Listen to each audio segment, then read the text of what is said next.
다이스토리. 다음 글을 읽고 물음에 답하시오. 한글 맞춤법 총칙 제1항은 한글 맞춤법은 표준어를 소리대로 적되 어법에 맞도록 함을 원칙으로 한다이다. 이는 한글 맞춤법의 대원칙을 밝히는 조항으로 한글 맞춤법은 이 조항에 따라 표준어를 표현 문자인 한글로 올바르게 적는 방법이다.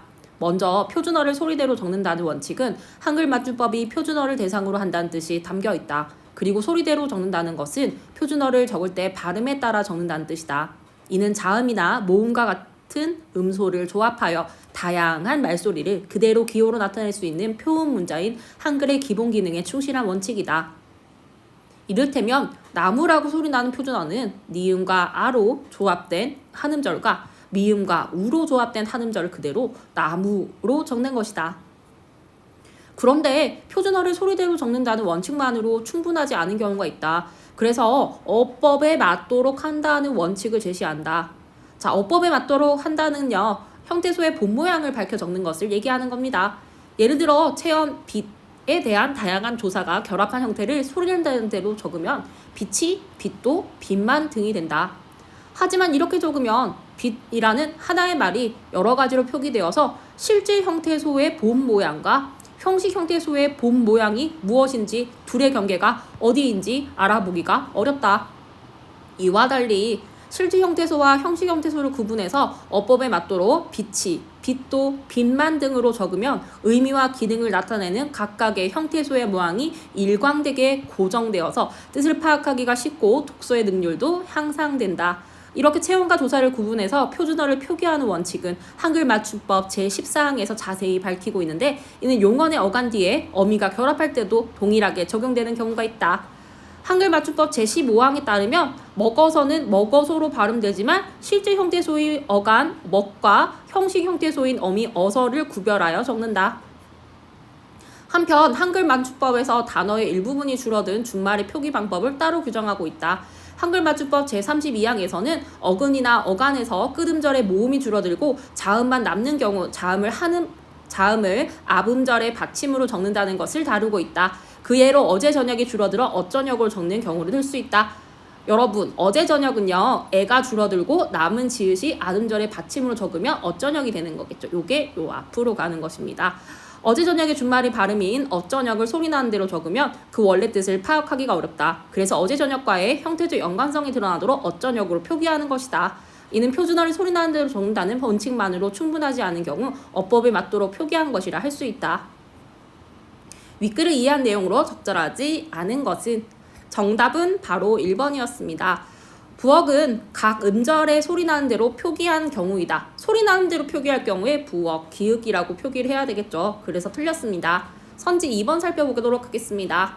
한글은 음소를 조합하여 다양한 말소리를 기호로 나타낼 수 있다. 네, 이 문단에서 이는 자음이나 모음과 같은 음소를 조합하여 다양한 말소리를 그대로 기호로 나타낼 수 있는 표현 문자인 한글을 제시하고 있으므로 적절하다고 볼 수가 있겠습니다.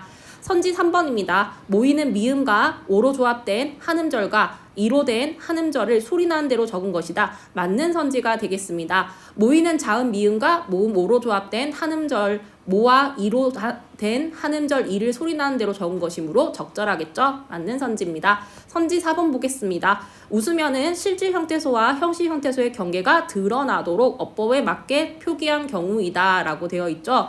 여기 보면 으면 이렇게 경계가 드러나도록 맞게 표기한 경우라고 볼 수가 있겠습니다. 맞는 선지가 되겠습니다. 선지 5번입니다.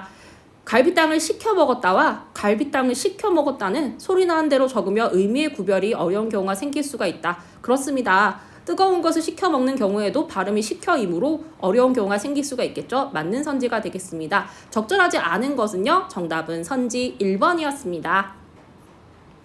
윗글을 바탕으로 보기 기역에서 미음을 탐구 과정에 따라 분류할 때 A에 들어갈 예만을 고른 것은 기역부터 살펴보겠습니다. 가을에 곡식을 걷다. 기본형은 거두다입니다. 걷다는 본말 거두다의 어간에서 끝음절의 모음 우가 줄어들고 자음 디귿만 남는 경우가 되겠죠. 자음 디귿은 앞 음절의 거에 받침으로 적은 준말이므로 적절하다라고 볼 수가 있겠습니다. 니은 살펴보겠습니다. 저녁 노을이 아름답다. 저녁 노을이 아름답다. 저녁노을은 본말 저녁노을이 채연 저녁과 채연 노을이 결합한 말로 본말 어간과 어미가 결합한 말이 아니므로 적절하지 않겠습니다. 디귿 보겠습니다. 언니는 내년에 대학생이 돼 라고 되어 있죠. 되는 본말 되어의 어간 되와 어미 어가 줄어드는 말로 본말의 어간에서 끝모음 어간이 줄어들고 자음만 남는 경우가 아니므로 적절하지가 않겠습니다. 리을 보겠습니다. 영수는 항상 인형을 갖고 다닌다. 가지고 다닌다. 갖고는 본말 가지고의 어간에서 끝음절 이가 줄어들고 자음 지음만 남는 경우로 자음 지읒을 아분절 가가 받침으로 적은 준말이므로 적절하다라고 살펴볼 수가 있겠어요. 우리는 엊그저께 어제 그저께까지도 친하게 지냈다. 미음 엊그저께는요. 본말 어제 그저께가 채연 어제와 채연 그저께가 결합한 말로 본말이 어간과 어미가 결합한 말이 아니므로 적절하지 않겠습니다. 그러면요. 정답은 바로 옳은 예만 고르는 거였으니까요. 정답은 선지 2번이 되겠습니다.